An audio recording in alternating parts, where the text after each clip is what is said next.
Hello everyone, the dignity class में एक बार आपका फिर से स्वागत है। लास्ट क्लास में हमने देखा था कार के सारा आयामों को हमने छुआ था।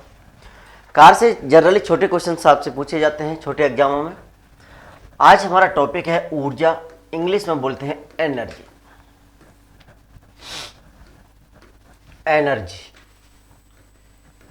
एनर्जी एग्जाम की दृष्टि से बहुत महत्वपूर्ण टॉपिक है और खासकर फिर से बता रहा हूँ, चाहे वो राजस्थान सरकार का एग्जाम हो, चाहे वो भारत सरकार का एग्जाम हो, यहाँ से कोई भी क्वेश्चन अछूता नहीं जाता। ऐसा कोई भी कोई एग्जाम नहीं है जहाँ से ये क्वेश्चंस नहीं पूछे जाते हो। जैसे कि मैं आपको थोड़ा सा बता देता हूँ, रेलवे की बात करें, रेलवे में गतिज ऊर्जा से डायरेक्ट क्वेश्चन पूछ लिया जाता है कि किसी वस्तु का भार इतना है या द्रव्यमान इतना है, उसका वेग कितना है, या कुछ ऐसे क्वेश्चन भी पूछे जाते हैं कि यदि द्रव्यमान को दोगुना कर दिया जाए तो गतिज ऊर्जा पर क्या प्रभाव दिखाई देता है, यदि वेग को बढ़ा दिया जाए तो गतिज ऊर्जा पर क्या प्रभाव दिखाई देगा। इस तरीके से डायरेक्ट क्वेश्चन पूछे जाते हैं। इसी तरीके से अगर मैं बात करूं, एलडीसी के भी क्वेश्चन आपसे पूछे जाते हैं। पुलिस में भी डायरेक्ट क्वेश्चन पूछ लिए जाते हैं। तो गतिज ऊर्जा, स्थितिज ऊर्जा बिल्कुल सिंपल है। कभी कभी आपसे उदाहरण भी पूछ लिए जाते हैं कि निम्नलिखित में से गतिज ऊर्जा का उदाहरण है या निम्नलिखित में से स्थितिज ऊर्जा का उदाहरण है। लेकिन अगर बात करते हैं हम आईएएस की, यूपीएससी की, बात करते हैं हम आरएएस की और बात करते हैं हम यूपीपीसीएस की, यहां से अगर क्वेश्चन आपसे पूछे जाते हैं तो ऊर्जा रूपांतरण से क्वेश्चन पूछे जाते हैं।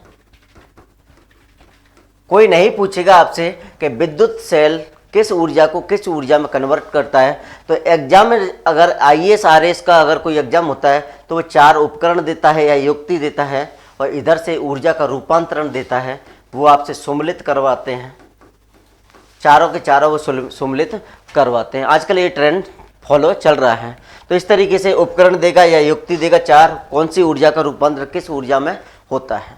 आपने अभी चर्चा में देखा होगा, खासकर राजस्थान के बारे में बताएं तो वहाँ पर बिजली का संकट, ऊर्जा का संकट ही तो है। बार बार चर्चा हो रही थी कि बिजली का संकट, ऊर्जा का संकट, ये क्या है। तो इस तरह के क्वेश्चंस कभी कभार आरएएस मेंस और आईएएस मेंस में डायरेक्ट भी पूछ लिए जाते हैं कि जैसे कि विश्वव्यापी ऊर्जा संकट क्या है, विश्वव्यापी ऊर्जा संकट से बचने के लिए आप कौन कौन से उपाय कर सकते हैं, उनका वर्णन कीजिए। तो इस तरीके के क्वेश्चंस तभी हमने आपको पहले ही शुरुआत में बता दिया कि ये एक ऐसा टॉपिक है, यहाँ से कोई सा भी एग्जाम हो क्वेश्चन जरूर पूछा जाता है। लेकिन जैसे हम क्लास को आगे बढ़ाएंगे आपको बताते चलेंगे कि कहाँ पर किस तरीके से क्वेश्चन बनेगा। पहले हम थ्योरी पे चलते हैं, उसके साथ में हम क्वेश्चन देखते चलेंगे। आपको एक और बात बता देते हैं, हम हमारी क्लास रेगुलर होती हैं, रिकॉर्डेड होती हैं, लेकिन लाइव क्लास आप 1-2 ही देख पाते हैं। क्यों देख पाते हैं? क्योंकि आपको अगर हमारे रिकॉर्डेड क्लास देखनी है तो आप हमारे डिग्निटी की ऐप के नाम से ऐप देख सकते हैं, वहाँ पे हमारी सारी क्लासें मौजूद हैं। तो चलते हैं क्लास में, देरी ना करते हुए आज की क्लास स्टार्ट करते हैं। ऊर्जा कोई नहीं पूछने वाला आपसे ऊर्जा होती क्या है, लेकिन परिभाषा है। तो परिभाषा क्या होती है ऊर्जा की? परिभाषा क्या है? कार्य करने की, वस्तुओं में कार्य करने की जो क्षमता होती है उसे हम ऊर्जा कहते हैं। वस्तुओं में ये यहां से मेंस के भी क्वेश्चन पूछे जा सकते हैं। ऊर्जा रूपांतरण क्या है, किन्हीं 3 उदाहरणों सहित वो स्पष्ट कीजिए। थोड़ा सा हम लास्ट में बताएंगे इस तरह के क्वेश्चन।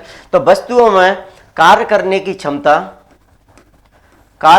क्षमता को ऊर्जा कहते हैं।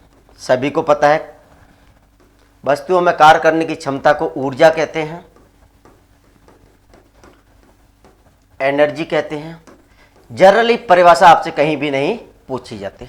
ऊर्जा का मात्रक हमने पहली क्लास में देखा है कि ऊर्जा का मात्रक जूल होता है, कार्य और ऊर्जा का मात्रक जूल होता है। लेकिन एग्जामिनर आपसे यहाँ बहुत अच्छा क्वेश्चन प्री एमसीक्यू में पूछ सकता है कि ऊर्जा के और भी मात्रक होते हैं, जैसे कैलोरी की अगर बात करें, जूल आपको सभी को पता ही है, अर्ग और इलेक्ट्रॉन वोल्ट। एग्जामिनर क्या करता है, आपको आरएएस और आईएएस के एग्जाम में जनरली शायद एक बार आरएएस में ये क्वेश्चन पूछा गया है कि अर्ग, जूल, कैलोरी निम्नलिखित में से किस इकाई के मात्रक हैं। तो ध्यान रखिएगा, ऊर्जा के 4 मात्रक होते हैं, कैलोरी, जूल, अर्ग और इलेक्ट्रॉन वोल्ट। अगर आपसे आईएएस में या आरएस में अगर हम बात करें, अगर इनसे सही क्रम पूछ लिया जाए कि बड़ा कौन सा है, तो बड़ा कैलोरी है, उसके बाद जूल आता है, उसके बाद अर्ग आता है, उसके बाद इलेक्ट्रॉन वोल्ट आता है।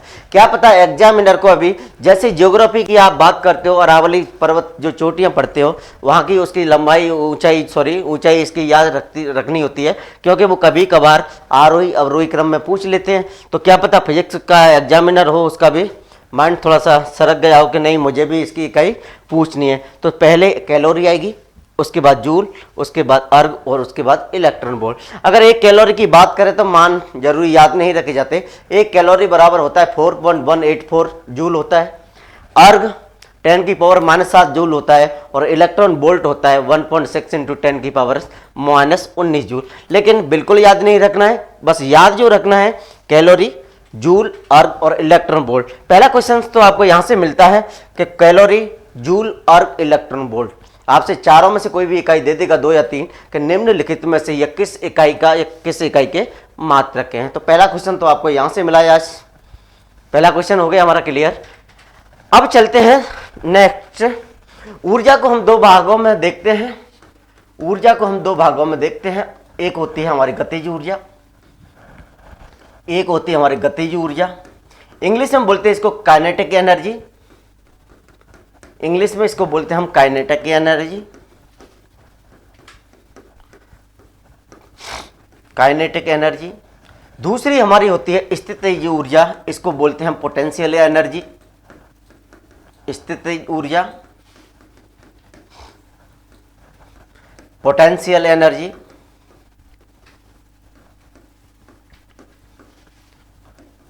Potential energy.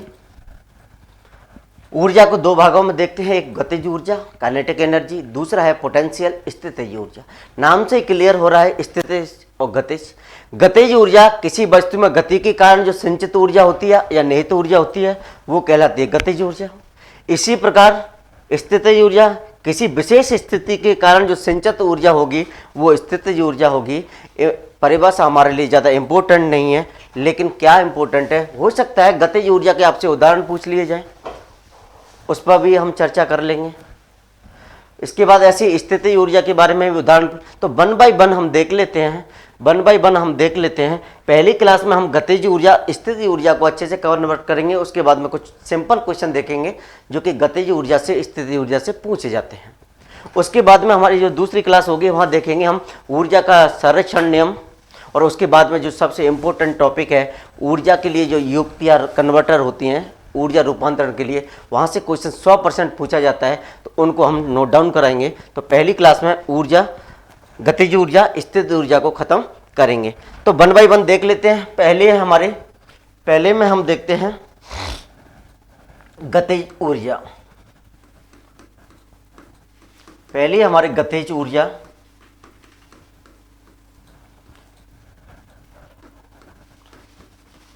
Kinetic energy.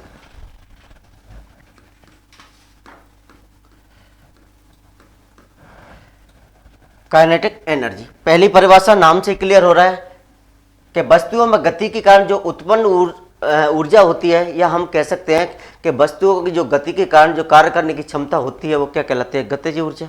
कोई नहीं पूछने वाला, कैसे, उदाहरण अभी हम देखेंगे। तो वस्तुओं में गति के कारण, वस्तुओं में गति के कारण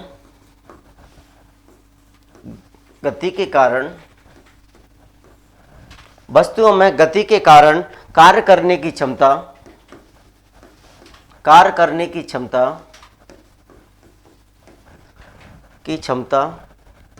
गतिज ऊर्जा कहलाती है।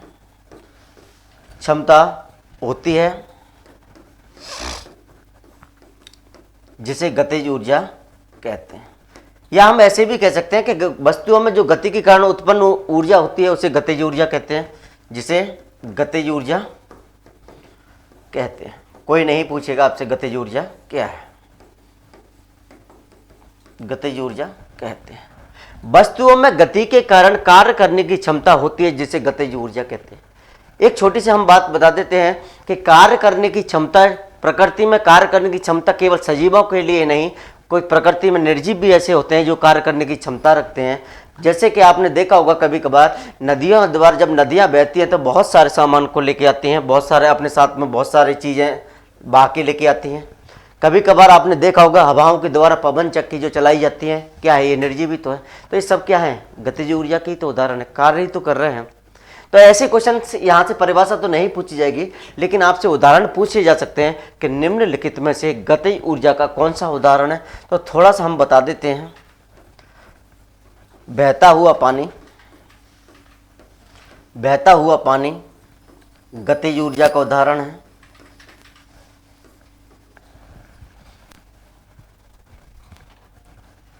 पवन चक्की, एग्जाम में कभी कभार हवाओं में भी पूछा है, हवाओं में, तो हवाओं से पवनी चक्की तो बनती है, तो हवाओं में कौन सी है गतिज ऊर्जा है। आपने देखा होगा जैसे हवाई जहाज उड़ता है, ये सब क्या है, गति हो रही है।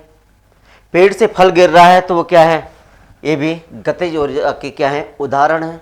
तो इसी तरीके से आपसे पहला भी क्वेश्चन अगर बनता है तो ये बन सकता है यहाँ से कि निम्नलिखित में से गतिज ऊर्जा का उदाहरण नहीं है। 3 ये दे देगा, 1 स्थिति ऊर्जा का दे देगा। तो हो सकता है आपको ये भी पूछ लिया कौन सा नहीं है, ये भी पूछ सकता है गतिज ऊर्जा का उदाहरण कौन सा है। तो इस तरह के क्वेश्चंस जब तक आप सही से पता नहीं, लास्ट टाइम के क्वेश्चन नहीं देखोगे तब तक पता नहीं चलेगा कि क्वेश्चंस आपसे क्या पूछे जाते हैं। तो ये सारे के सारे क्या हैं, गतिज ऊर्जा के उदाहरण है। आपने देखा होगा जैसे कि कार वाहन चलते हैं तो उनकी जो चलने के टाइम पे जो गति होती है वो सब क्या है, गतिज ऊर्जा के उदाहरण है। ये सारे के सारे गतिज ऊर्जा के उदाहरण होते हैं। लेकिन ये तो रहा एक अच्छा क्वेश्चन कि निम्नलिखित में से गतिज ऊर्जा का उदाहरण नहीं है या गतिज ऊर्जा नहीं है, इस तरीके से हो सकता है। लेकिन गतिज ऊर्जा का एक फॉर्मूला होता है, तो मैं कह सकता हूँ गतिज ऊर्जा ये फॉर्मूला जरूर ध्यान रख लेना, खासकर रेलवे वाले और एलडीसी वाले। गतिज ऊर्जा वस्तु के द्रव्यमान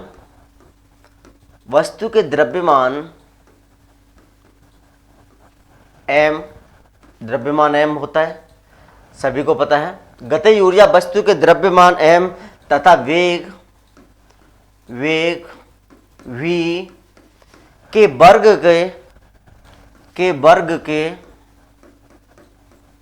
के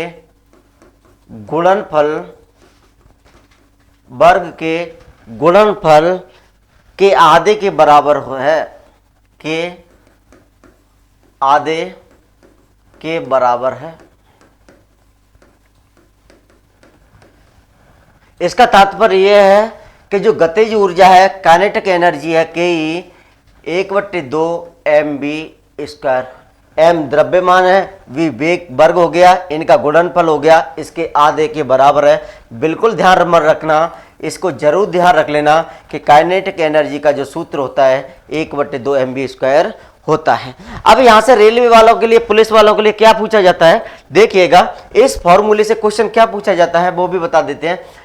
एग्जामिनर क्या करता है कि किसी वस्तु का द्रव्यमान आपको देगा, किसी वस्तु का द्रव्यमान 10 किलोग्राम है और उसका वेग 4 मीटर पर सेकंड है, तो उस वस्तु की गतिज ऊर्जा काइनेटिक एनर्जी कितनी होगी। तो रेलवे वालों को ऐसे लगता है मास्टर ने तो हमें पता है नहीं और एग्जामिनर ने हमसे क्या पूछा है, लेकिन फॉर्मूला हमें याद होना चाहिए 1/mv²। द्रव्यमान हमारा कितना है, 10 किलोग्राम था, वेग हमारा कितना है, 4 मीटर है, तो 4 × 4² है, 2 से मैं इसको काटूंगा 5, तो कितना हो गया 80। तो गतिज ऊर्जा है जो कितनी है 80। तो इस तरह के क्वेश्चन आपसे आजकल पूछे जा रहे हैं। इस तरह के क्वेश्चन या तो रेलवे आपसे उम्मीद रख सकता है या क्वेश्चन आपसे पुलिस का भी रख सकता है, राजस्थान में जैसे दिल्ली पुलिस का भी है। इस तरीके के क्वेश्चन आपसे उम्मीद रख सकते हैं। और भी हैं जैसे एलडीसी है, इस तरह के सिंपल क्वेश्चन आपसे इस फॉर्मूले से बनते हैं। ये बात समझ में आ गई। अब मैं एक बात थोड़ा सा नोट डाउन करा देता हूं जहां से एक अच्छा क्वेश्चन बन सकता है गतिज ऊर्जा के बारे में। नोट लिख के कर सकते हैं आप नोट डाउन। यहां से क्वेश्चन एक बहुत अच्छा क्वेश्चन बन सकता है कि निम्नलिखित में से गतिज ऊर्जा किस पर निर्भर नहीं करती या किस पर निर्भर करती है। तो गतिज ऊर्जा हमेशा, जैसे फॉर्मूला देख लीजिए आप, 1/mv² है, m क्या है, द्रव्यमान है, v क्या है, वेग है।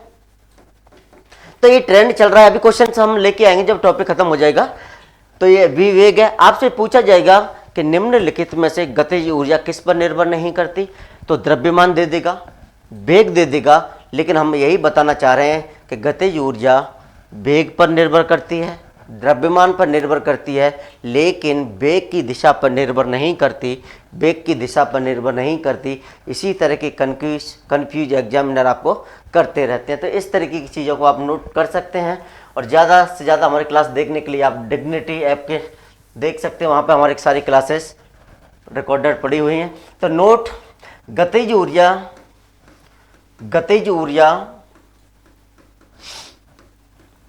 ऊर्जा सदैव धनात्मक होती है। ये भी हो सकता है कि निम्नलिखित में से, क्वेश्चन ये भी हो सकता है कि निम्नलिखित में से गतिज ऊर्जा का जो मान होता है हो सकता है या होता है, पहला धनात्मक, दूसरा ऋणात्मक, तीसरा शून्य, चौथा दे सकता है 1, 2 और 3। लेकिन सदैव कैसा होता है, धनात्मक होता है। एक क्वेश्चन आजकल पूछे जाते हैं। गतिज ऊर्जा का मान सदैव धनात्मक होता है। गतिज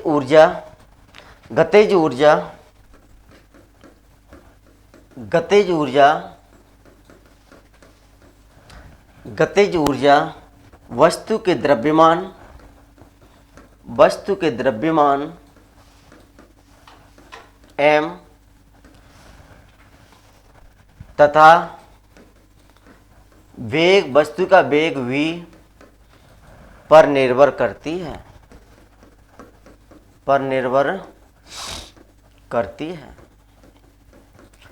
फॉर्मूले से ही यार पता चल रहा था, 1/2 mv² हो गया था, लेकिन वेग की दिशा पर निर्भर नहीं करती। आप इसको अंडरलाइन करेंगे, लेकिन वेग की दिशा पर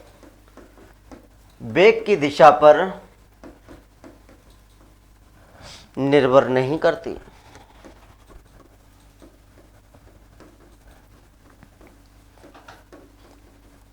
यहां से क्वेश्चन आपसे बन सकता है कि निम्नलिखित में से गतिज ऊर्जा किस पर निर्भर करती है, किस पर निर्भर नहीं करती। तो वेग पर और द्रव्यमान पर तो निर्भर करती है, लेकिन वेग की दिशा पर क्या नहीं करती, निर्भर नहीं करती। एक क्वेश्चन यहां से ये बन सकता है, गतिज ऊर्जा का मान सदैव होता है, ए धनात्मक, बी में ऋणात्मक, सी में शून्य, चौथा ऑप्शन देगा आपको 1, 2 तथा 3 तीनों।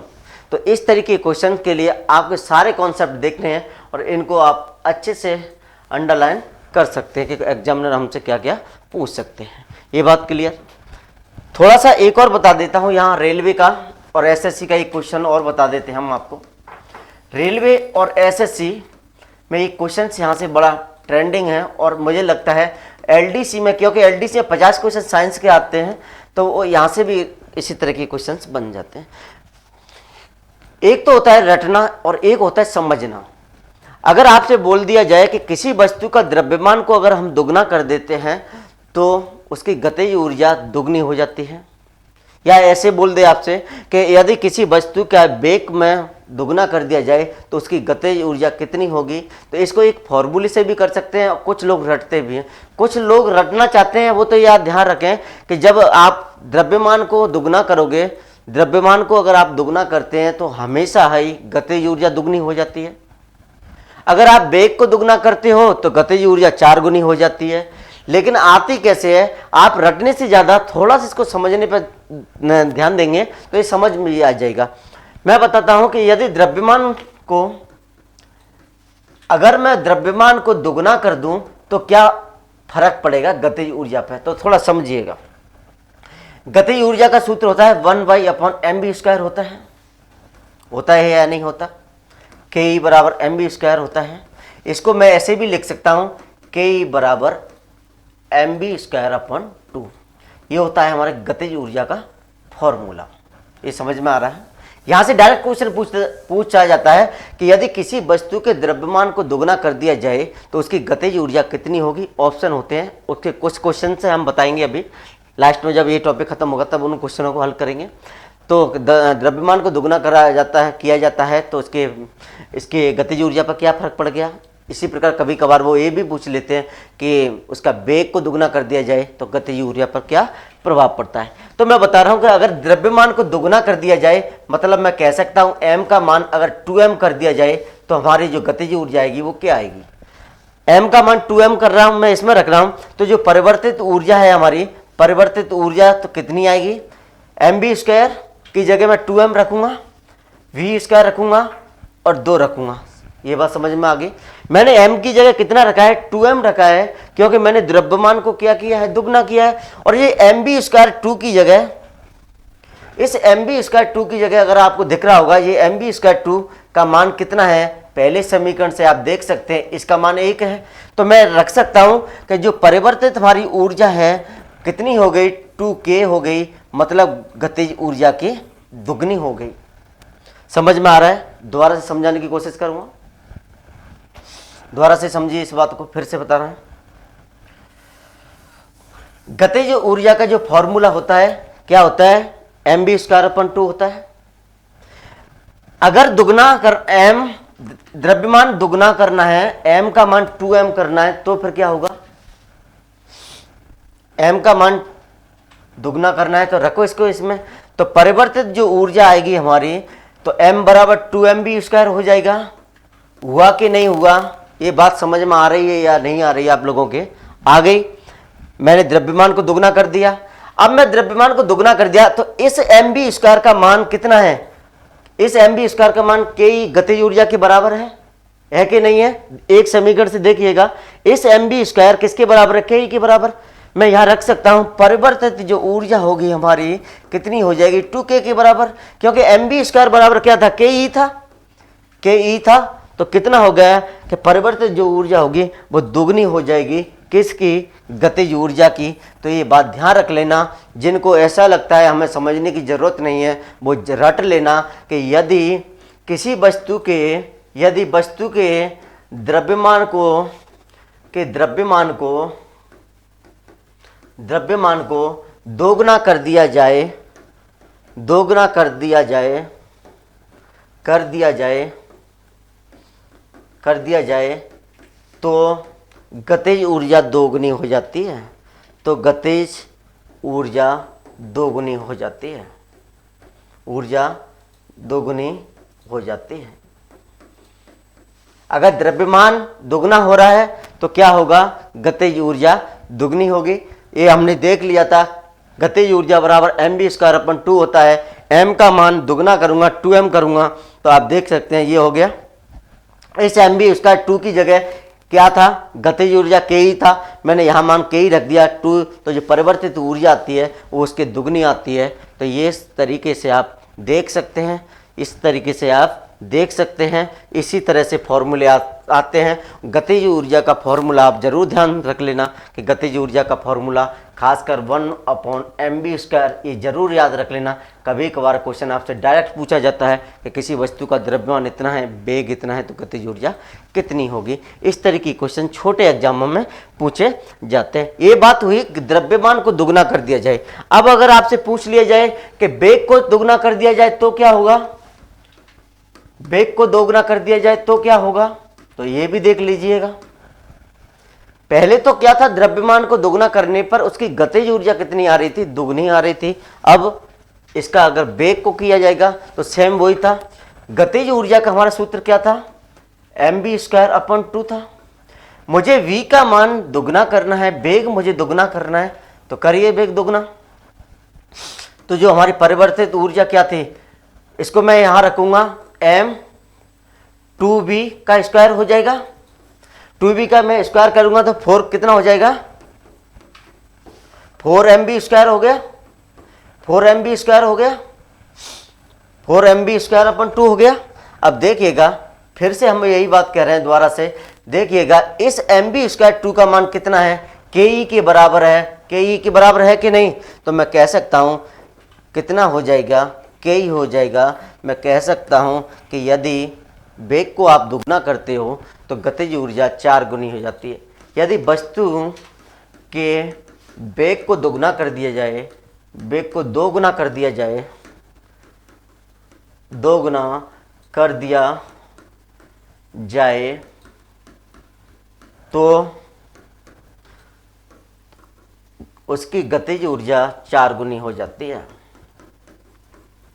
गतिज ऊर्जा 4 गुना हो जाती है। ये क्वेश्चन पूछा भी जाता है, 4 गुना हो जाती है। जरूरी ये नहीं है वो आपसे दुगना ही पूछेगा, जरूरी ये नहीं है वो आपसे 4 गुना ही पूछेगा। अगर कुछ भी पूछ ले, आप इस फॉर्मूले को याद है, इस तरीके से आप रख सकते हैं तो मान जरूर आ जाएगा। मैंने दोनों कंडीशन आपको बता दी थी। अगर दोनों कंडीशन आपको नहीं समझ में आ रही तो बार बार फिर से बता रहे हैं, क्लास को आप बार बार देख सकते हैं।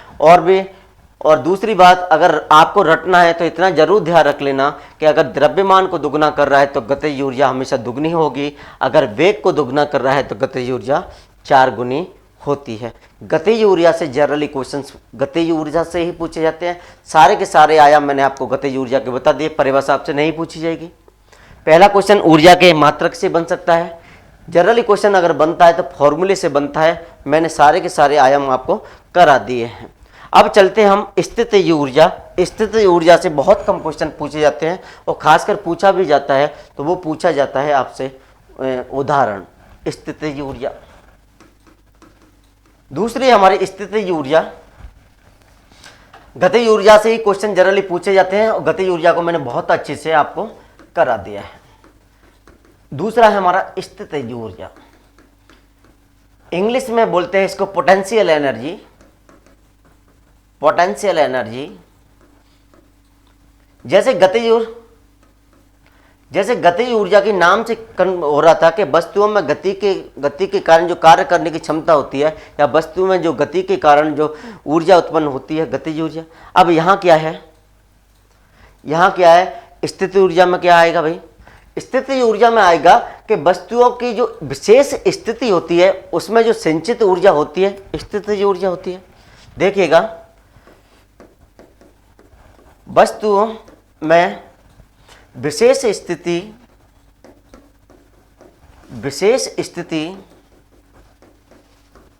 के कारण संचित या निहित ऊर्जा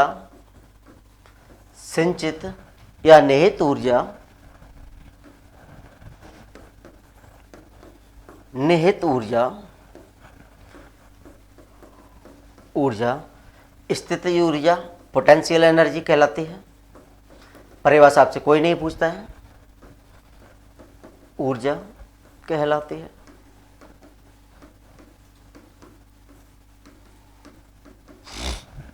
पोटेंशियल एनर्जी का भी आपको सूत्र याद रखना है, mgh।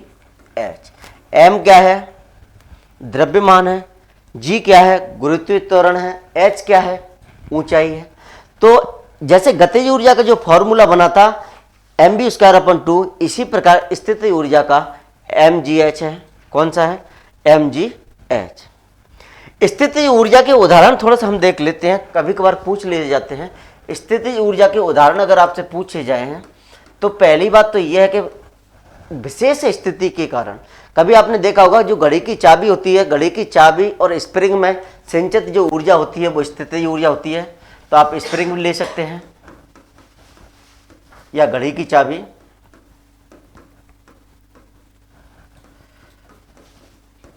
दूसरा, अगर आपने देखा होगा कभी कभार कि जो ऊंची पानी की टंकी होती है, पानी की टंकियों में जो जल एकत्रित होता है, तो यह भी एक स्थितिज ऊर्जा का उदाहरण है।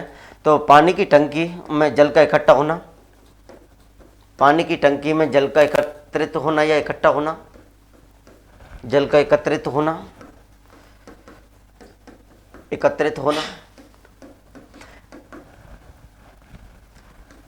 आपने देखा होगा टरबाइन बोलते हैं, टरबाइन से जो विद्युत का उत्पादन किया जाता है तो वो भी एक स्थितिज ऊर्जा का ही है, कन्वर्टर होता है।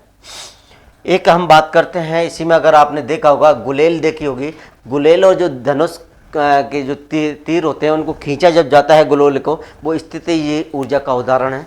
तो गुलेल को खींचना, गुलेल या धनुष कमान, तीर कमान या धनुष कमान कुछ भी समझ लो, उसको खींचना, ये सभी इसके क्या हैं? उदाहरण हैं, स्थितिज ऊर्जा के उदाहरण हैं। जैसे मैंने पानी की टंकी की बात की थी, इसी प्रकार जो बांध होते हैं ना, बांधों में भी, तो बांध भी क्या है, स्थितिज ऊर्जा का उदाहरण। आपसे क्वेश्चन तो जनरली उदाहरण से पूछा जाता है स्थितिज ऊर्जा की, अगर हम बात करते हैं। स्थितिज ऊर्जा के कई अनेक रूप हो सकते हैं, जैसे प्रत्यास्थ स्थितिज ऊर्जा आपसे नहीं पूछा जाएगा। प्रत्यास्थ क्या होता है, उसकी आकृति में, जैसे स्प्रिंग की हम बात कर रहे थे, स्प्रिंग और घड़ी की, तो ये क्या है, प्रत्यास्थ स्थितिज ऊर्जा का रूप होता है। दूसरा, अगर आपने देखा होगा, विद्युत जो चुंबकीय होते हैं, विद्युत चुंबकीय भी स्थितिज ऊर्जा के उदाहरण होते हैं। तो लेकिन ये इम्पोर्टेंट ना हो कि आपके लिए उदाहरण यहाँ से इम्पोर्टेंट थे। और एक था इसका फॉर्मूला mgh। खासकर स्थितिज ऊर्जा से बहुत कम क्वेश्चन पूछे जाते हैं। एक क्वेश्चन और बता देता हूँ मैं, एक चीज और बता देता हूँ, फिर क्वेश्चन पे आएंगे हम। अगर हम आरएस मेंस की बात करें, मैं राजस्थान के बेम में बात कर रहा हूं, तो आपसे पूछा जा सकता है कि गतिज ऊर्जा, आजकल ये मेंस का बहुत अच्छा ट्रेंड है कि गतिज ऊर्जा व स्थित ऊर्जा, गतिज ऊर्जा व स्थितिज ऊर्जा, गतिज ऊर्जा व स्थितिज ऊर्जा के मध्य अंतर स्पष्ट कीजिए, अंतर स्पष्ट कीजिए। इस तरह के क्वेश्चंस मेंस में पूछे जाते हैं, स्पष्ट कीजिए। और जब अंतर आपसे कभी पूछे इस तरीके के, तो आप एक लाइन बना लेना, लाइन के बाद में इस तरीके से खींच देना, एक तरफ स्थितिज ऊर्जा लिख देना और दूसरी तरफ गतिज ऊर्जा लिख देना, बस हो गया आपका काम। अब वो लिख सकते हैं आप। पहला बात तो ये है कि स्थितिज और जो गतिज ऊर्जा है उसके डेफिनेशन से, ये स्थिति के कारण या गति के कारण, या ऐसे लिख सकते हो कि जो क्रिया से स्थितिज ऊर्जा होती है वो कैसी होती है, जो क्रियाशील ऊर्जा नहीं होती, गतिज ऊर्जा होती है, क्रियाशील होती है, क्योंकि इसमें क्या होती है, गतिज ऊर्जा होती है। गतिज ऊर्जा में क्या होता है, गतिज ऊर्जा संचित ऊर्जा नहीं है, जबकि स्थितिज ऊर्जा में संचित ऊर्जा होती है, निहित होती है। तो इस तरीके के क्वेश्चंस आपसे जनरली मेंस में देखे जाते हैं। अगर हमारा आरएस का जो कुछ फाउंडेशन बैच है वहाँ पर इस तरीके के क्वेश्चंस आपको इम्पोर्टेंट नहीं है, तो इस तरीके के क्वेश्चंस आपको मेंस में देखने को मिलते हैं। कुछ इस पार्ट को हम यहीं देखेंगे, दूसरी क्लास में देखेंगे हम ऊर्जा का संरक्षण और ऊर्जा का रूपांतरण। लेकिन इससे जो क्वेश्चंस बनते हैं, क्वेश्चन क्या बने हुए हैं, उनको वन बाई वन देख लेते हैं। एक और मैं क्वेश्चन आपके लिए लेकर भी आया हूँ। पहला है, अभाव की ऊर्जा होती है, इस तरह के क्वेश्चंस आते हैं। अभाव की ऊर्जा होती है, की ऊर्जा होती है। ऑप्शन एग्जामिनर देते हैं आपको, पहला ऑप्शन दे रहे हैं केवल स्थितिज, केवल स्थितिज। दूसरा ऑप्शन वो आपको देते हैं केवल गतिज, केवल गतिज। तीसरा ऑप्शन वो देते हैं वैद्युत,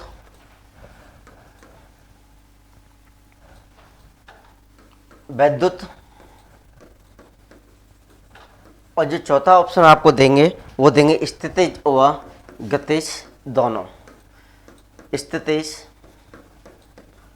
स्थितिज व गतिज दोनों। ये क्वेश्चंस आपको कराने का तात्पर्य ये है कि आपको ये भी तो पता चले कि क्वेश्चंस कहाँ से बनते हैं, कहाँ से आते हैं, किस तरीके से क्वेश्चन आते हैं। आप कितना भी पढ़ लेना, जब तक आपको खुद को ये नहीं पता चलेगा हमसे क्या पूछा जा रहा है, तो आप कुछ नहीं कर सकते। तो थोड़ा सा आपको ये भी बताने का हमारा पर्पज़ है कि आपको ये भी तो पता होना चाहिए। पढ़ तो सब लेते हैं, पढ़ने के लिए तो आपके पास बहुत सारी किताब भी हैं, मार्केट भी है, मार्केट में बहुत सारे टीचर भी हैं, लेकिन उनको ये भी तो पता होना चाहिए हमें क्या पढ़ाया जा रहा है। तो हवाओं की ऊर्जा होती है केवल स्थितिज, केवल गतिज, वैद्युत और स्थितिज व गतिज। तो इसका सही आंसर क्या होगा, केवल क्या होगा, गतिज। हमने ये पहला ही देखा था। हवाओं इस तरीके के क्वेश्चन अगर बनते हैं तो उदाहरण से भी क्वेश्चन आपसे पूछ लिए जाते हैं। उदाहरण हमने गतिज ऊर्जा के देख लिए थे। पेड़ से जब कोई फल गिरता है या जैसे उड़ता हुआ हवाई जहाज है, गति होनी चाहिए बस, केवल क्या होना चाहिए, गति। जैसे कि अभी देखा था पवन चक्की, ये सब क्या है, नदियों में बहता हुआ पानी, सब में क्या है, गति है। तो अच्छा क्वेश्चन अगर ये बन सकता है कि निम्नलिखित में से गतिज ऊर्जा का उदाहरण है, तो ये बहुत अच्छा क्वेश्चन हो सकता है। तो इस क्वेश्चन का आंसर क्या था, केवल गतिज। तो इस तरह की क्वेश्चन आपसे पूछे जा रहे हैं। अगर हम बात करते हैं दूसरे क्वेश्चन की, वो भी बता देते हैं हम। दूसरा क्वेश्चन केवल और रेलवे और पुलिस वालों की दृष्टि से है। इस तरह की क्वेश्चन पुलिस वाले और रेलवे वाले जरूर देखें। एम द्रव्यमान दे रखा है भाई, कि वस्तु विवेग से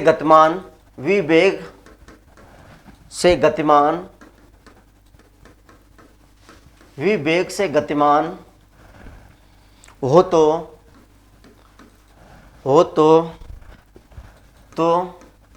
गतिज ऊर्जा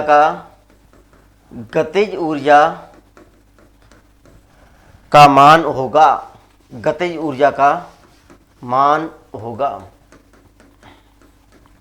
इस तरह के क्वेश्चन रेलवे में ही पूछे जाते हैं, पुलिस में भी पूछे जाते हैं, एलडीसी भी हो सकता है, लेकिन आरएसआईएस में इस तरह की क्वेश्चन की उम्मीद में रखना। खासकर अगर राजस्थान की बात करूं तो बड़े एग्जाम जैसे एसआई का भी है, तो एसआई में भी इस तरीके के क्वेश्चन की उम्मीद नहीं रखी जाती कि आपसे इस तरह के क्वेश्चन पूछे जाएंगे।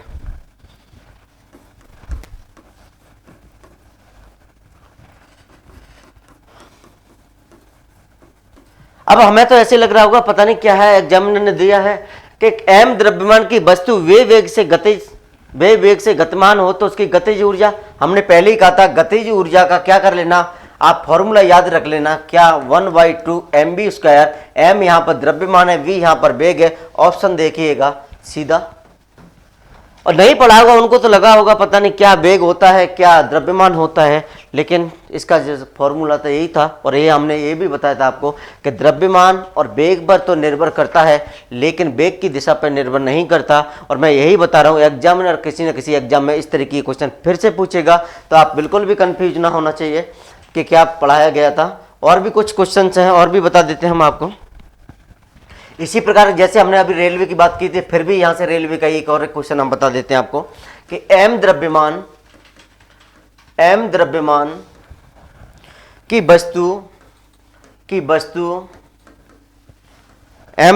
की वस्तु पृथ्वी से h ऊंचाई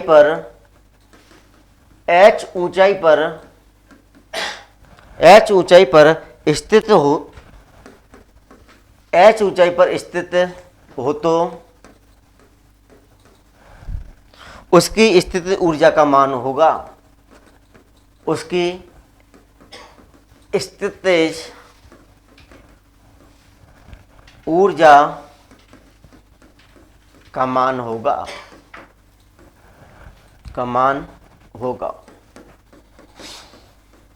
ऑप्शन देख लीजिएगा, mgh। दूसरा ऑप्शन देखिएगा mg/h। तीसरा ऑप्शन है भाई mh/g। और चौथा हमारा ऑप्शन है 1/2 mgh²। तो बताइएगा, हमने पहले ही बता दिया था कि पोटेंशियल एनर्जी बराबर क्या होता है, mgh होता है। m क्या है, द्रव्यमान है, g क्या है, गुरुत्वीय त्वरण है, और h क्या है, ऊंचाई है। तो देखिएगा फॉर्मूला पहला। तो ये केवल जो क्वेश्चन इस तरीके से बनते हैं, आपको लगता है हमसे पूछ तो पता नहीं क्या लिया, लेकिन क्वेश्चन आजकल ऐसे ही पूछे जा रहे हैं। तो इस तरीके के क्वेश्चन आप करने के लिए तो आप क्लास को रेगुलर देख सकते हैं, हमारी क्लास रेगुलर हो ही रही है। तो इस तरीके से क्वेश्चन आपसे पूछते हैं एग्जाम में। थोड़ा सा और बता देते हैं, उसके बाद में फिर हम चलेंगे ऊर्जा का संरक्षण और ऊर्जा का रूपांतरण। और देख लेते हैं क्वेश्चन एक और।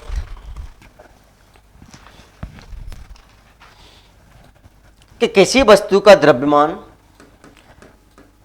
ये राजस्थान के जितने भी एग्जाम होते हैं इसी तरह के क्वेश्चन पूछे जाते हैं, लेकिन आरएस में नहीं पूछे जाते। फिर से बता रहा हूं, आरएस में अगर क्वेश्चन बनता है, एसआई में अगर क्वेश्चन बनता है, तो जनरली जो क्वेश्चन बनेगा जहां पर जो कन्वर्टर ऊर्जा रूपांतरण के लिए जो उपकरण काम में लिए जाते हैं, जैसे आपसे पूछ लेगा कि किस जैसे डायनामो हुआ या विद्युत मोटर दे देगा, किस ऊर्जा से किस ऊर्जा में रूपांतरण करता है। अगर आरएस की बात करें तो वो क्या करता है, 4 इधर से उपकरण दे देगा, 4 इधर ऊर्जा का रूपांतरण दे देगा, आपसे कहेगा कि मिला ही है। तो इस तरीके से क्वेश्चन पूछे जाते हैं, लेकिन आरएस में इस तरह के क्वेश्चनों की उम्मीद नहीं रखी जाती। छोटे एग्जामों में, खासकर राजस्थान सरकार के जितने भी एग्जाम हैं, इस क्वेश्चन का बहुत महत्व है कि किसी वस्तु का द्रव्यमान दोगुना करने